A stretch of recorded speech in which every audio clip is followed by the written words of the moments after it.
ఒక్కరూ sea food తినడం అలవాటు చేసుకోవాలని ఆంధ్రప్రదేశ్ ముఖ్యమంత్రి చంద్రబాబు అన్నారు. ఈ సందర్భంగా వారంలో కనీసం ఒక్కసారైనా చేపలు, రొయ్యలు తింటే ఆరోగ్యానికి మంచిదని తెలిపారు. చికెన్ కంటే ఎక్కువ ప్రోటీన్ ఆక్వా ప్రొడక్ట్స్ లో ఉంటుందని చెప్పారు. రాష్ట్రంలో, దేశంలో ప్రోటీన్ పీటీని పెంచే విధంగా ప్రోత్సాహం అవసరమన్నారు.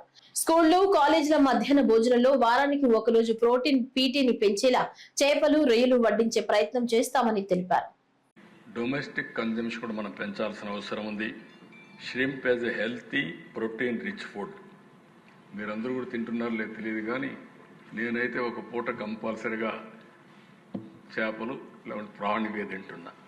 కాబట్టి it is a very good food. కాబట్టి మీరందరూ కూడా నేను కోరుతున్నా, ఒక పూట కంపల్సరీగా మీరు చేపలు కానీ, ష్రింప్ కానీ, అక్వా కానీ మీరు తినగలిగితే మీ ప్రోటీన్ రిచ్ అవుతుంది. చికెన్ కంటే ఎక్కువ ప్రోటీన్ ఉండేది అక్వా ఫుడ్లో ఉంది.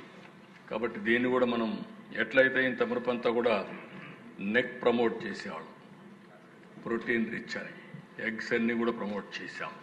ఇప్పుడు ఏపీపీసీ ఒక ఫ్రేమ్వర్క్ తయారు చేసి రాష్ట్రం మొత్తం దీన్ని కూడా మనం ప్రమోట్ చేయాల్సిన అవసరం ఉంది. దేశంలో కూడా ప్రమోట్ చేయాల్సిన అవసరం ఉంది.